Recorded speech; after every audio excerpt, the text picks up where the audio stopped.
Hello and welcome. I'm Steve Morgan, and this is Positive Risk Taking, an idea that I created back in 1994.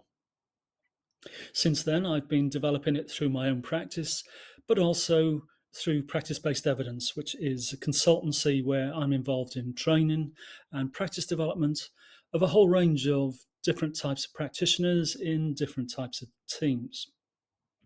I've also been developing this concept through textbooks, manuals, and articles. But now I'm trying to bring all of that material up to date in this online digital 5-step course. You'll see in that subtitle, Positive Risk Taking, a 5-step transformation, that important word, transformation.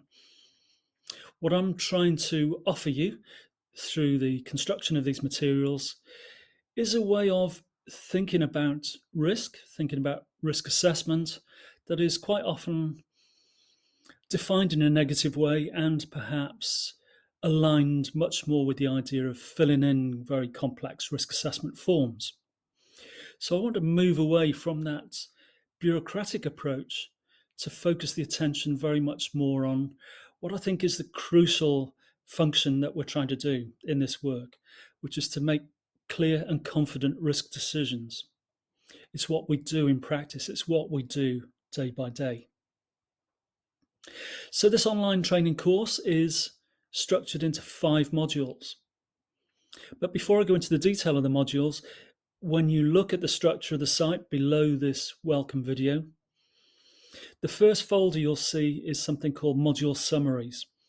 And these are 5 separate videos, one related to each of the main modules, but setting out what the key messages are in each of those modules. So I want you to start by working your way through those 5 videos. Go through the module summaries. It's a total of about 2 hours of work going through those videos. But I think that's a crucial underlying basis of the main messages that I'm trying to put across, the main messages that I hope will reflect your practice and what I'm trying to support in helping to develop your practice. Then I invite you to go on and look at the detail in each of the modules, because that will be a whole series of content-specific videos, but also related PDF attachments of a whole range of handouts or worksheets, and prompting you with questions for your own reflection on your practice and the work of the team that you're or teams that you are connected with. In terms of those modules, module 1 is entitled Developing a Risk Mindset, and it's a quite deliberate starting point to focus on our values, to think about our attitudes, particularly starting off by encouraging you to think about what does risk actually mean to you. From that perspective of defining risk, it's more often thought of in negative terms. So you might well feel from, or you might well have experienced a sense of fear, working within a blame culture, and that can often drive more risk averse types of decisions.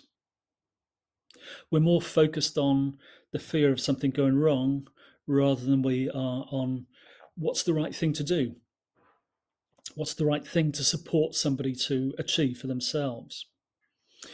And the transformation within that first module is moving away from that fear, that blame culture, and thinking much more openly about what does risk taking mean, and then introducing this concept of mine, positive risk taking.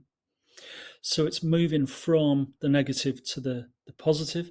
But I'm also going to emphasize throughout all of this training that a risk averse decision is the right one if it's been clearly reasoned, clearly thought through.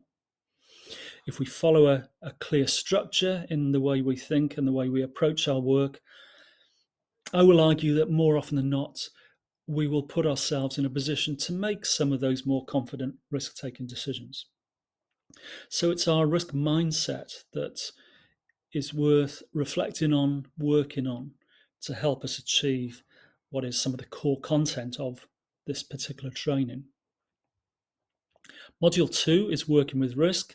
That's a phrase that I developed back in 2007, moving away from the more frequently used risk assessment, because again, I more often than not see the phrase risk assessment being aligned with completing forms, a bureaucratic approach.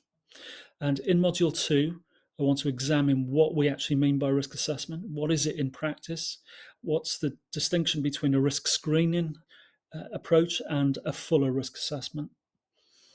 And it's about how we analyze the information, we evaluate the information that is available to us in supporting us to make some of those difficult and challenging decisions that we're confronted with day by day, or certainly the more challenging ones on a fairly frequent basis. Module 3 is working with people. It's primarily highlighting the fact that you do not work in isolation.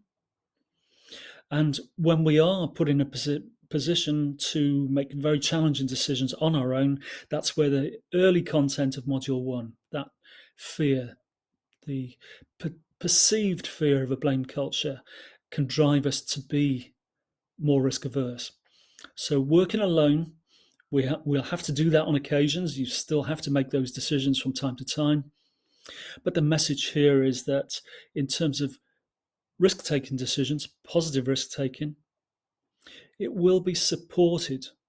We'll feel more supported if we're making those clear, confident risk decisions in a collaborative way, primarily with the person that we're working for or trying to serve, but also within the teams or within the groups of people that come together around the needs for particular decisions. Module 4 is working with strengths. The message here is that, as I've repeat from what I said earlier, that the definitions of risk are more often negative. Well, it's difficult to think about making a challenging risk-taking decision when the only information available to us is negative information. So we need to counterbalance that.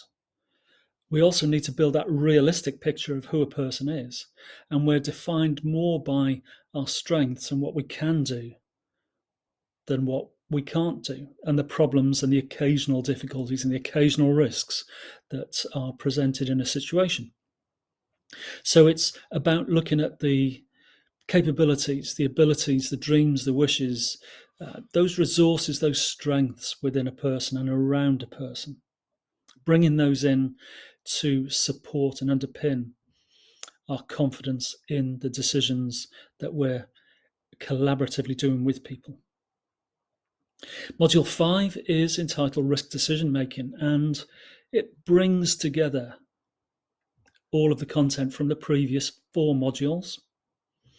I talk a little bit about the psychology of decision making, but a key point of the whole of this module is our structured approach to making these challenging decisions, a structured approach that we use for quite simple day-to-day decisions, but to be clear in defining what that approach is, how it draws on the content from the previous modules, and guides us step by step to making those clearly reasoned risk decisions.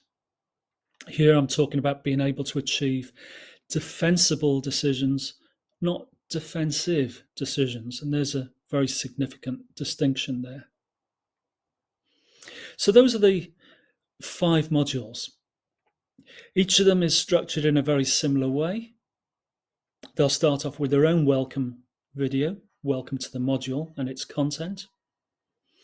They will be a series of very content-specific videos, and as I've mentioned earlier, the relevant attachments to those videos.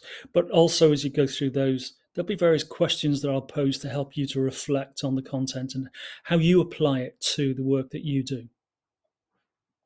But again, I want to emphasize, before you even go into the details within those modules, do take a look at the module summary folder. The key messages are all in those 5 videos. I hope this is a culmination for me of many, many years of work and experience that I'm bringing together. I hope you, in the short term, that you can work your way through all of these materials.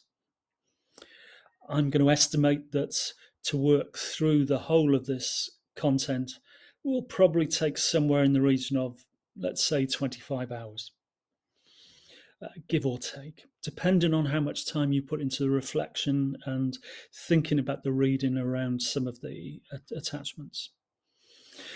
In the longer term, you retain access to all of this material.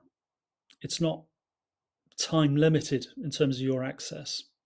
You've arrived here, and as long as I'm around and able and supporting the content to be here online, it's there for you to use. So I will hope that you individually, but also you as teams, will then find ways of coming back to specific areas of the content, re-looking at some of the videos, reusing some of those handouts to continue to develop your practice within your teams. So I hope it's going to be very valuable information throughout the whole of the material. But I hope also that you'll enjoy connecting with this information. My starting point from a strengths approach is you do a lot of this stuff already. My training approach, my practice development approach, is to help you reflect on what you are doing and make some of your choices on how you can improve on that, develop that further. Okay, enjoy the content.